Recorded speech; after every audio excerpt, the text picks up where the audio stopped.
Hello my dear students, कैसे हैं आप लोग। आज के इस वीडियो में इस प्रॉब्लम में मैं आपके साथ डिस्कस करूंगा चैप्टर सर्कल्स की कुछ कॉन्सेप्ट्स। इस चैप्टर में जो कि क्लास 10th का चैप्टर है सर्कल्स, इसमें आप पढ़ेंगे कि सर्कल्स की टेंजेंट्स क्या होती है और उनसे रिलेटेड प्रॉब्लम्स। तो चलिए शुरू करते हैं। देखिए आपके सामने 3 डायग्राम्स दिए हुए हैं। पहले डायग्राम को देखिए, इसमें एक सर्कल है जिसका सेंटर है O और हम देखते हैं कि एक्सटर्नल लाइन है L और इस पे ये 2 पॉइंट्स है PQ। ये जो एक्सटर्नल लाइन L है ये इस सर्कल को कहीं पे भी इंटरसेक्ट नहीं करती है, इसे हम कहते हैं नॉन इंटरसेक्टिंग लाइन।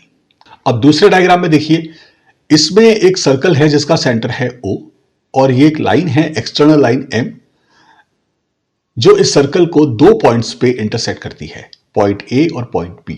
ये इंटरसेक्टिंग लाइन जो इस सर्कल को 2 पॉइंट्स पे इंटरसेक्ट करती है, हम इसे कहते हैं सीकेंट ऑफ द सर्कल। ठीक है। अब तीसरे डायग्राम को देखिए, इसमें एक सर्कल है जिसका सेंटर है O और एक एक्सटर्नल लाइन है N जो इस सर्कल को किसी एक पॉइंट A पे टच करती है।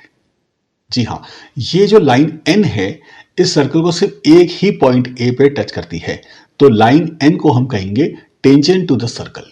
तो ये लाइन N हो गई tangent to the circle with centre O। अब देखिए एक सर्कल की कितनी टेंजेंट्स ड्रॉ की जा सकती है, मैं कहूंगा इनफाइनाइट। किसी एक सर्कल की इनफाइनाइट टेंजेंट्स ड्रॉ की जा सकती है। दूसरा क्वेश्चन यह है कि किसी एक सर्कल पर किसी एक ही पॉइंट पर, जी हां, किसी सर्कल के किसी एक ही पॉइंट पे कितनी टेंजेंट्स ड्रॉ की जा सकती है। यहां पे जवाब होगा सिर्फ एक। यहां देखिए एक सर्कल ड्रॉ किया है मैंने और एक पॉइंट है, इसे मैं नाम देता हूं पॉइंट ए। आप देखिए कि जितने भी लाइंस है एक टेंजेंट के अलावा जितनी भी लाइंस है वो सारी सीकेंट है। इस पॉइंट ए पे सिर्फ एक ही टेंजेंट ड्रॉ की जा सकती है। आप यूं कह सकते हैं कि टेंजेंट सीकेंट का एक स्पेशल केस है, जिस सीकेंट में ये जो कॉर्ड्स बनती है, जो उसके कॉर्ड के 2 पॉइंट्स होते हैं इंटरसेक्टिंग पॉइंट्स, वो एक ही पॉइंट पे कोइंसाइड कर जाते हैं। अब देखिए हम बात करते हैं पॉइंट ऑफ कांटेक्ट की। आप देखिए इस सर्कल में सेंटर O है और एक टेंजेंट है N जो इस सर्कल को पॉइंट A पे टच करती है। तो ये जो पॉइंट A है ना, इसी को हम पॉइंट ऑफ कांटेक्ट कहते हैं। तो इस टेंजेंट N और इस सर्कल के लिए पॉइंट ऑफ कांटेक्ट है पॉइंट A। पॉइंट A और पॉइंट O को हम ज्वाइन करते हैं, तो ये जो लाइन सेगमेंट है AO, ये है इस सर्कल की रेडियस। इस सर्कल की वो रेडियस जो पॉइंट ऑफ कांटेक्ट से पास होती है या उसे टच करती है।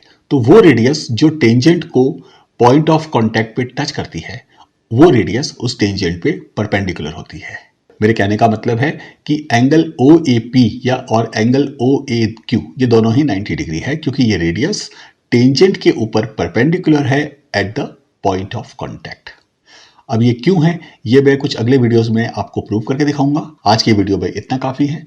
आई होप कि ये आपको वीडियो पसंद आया होगा। Thank you very much.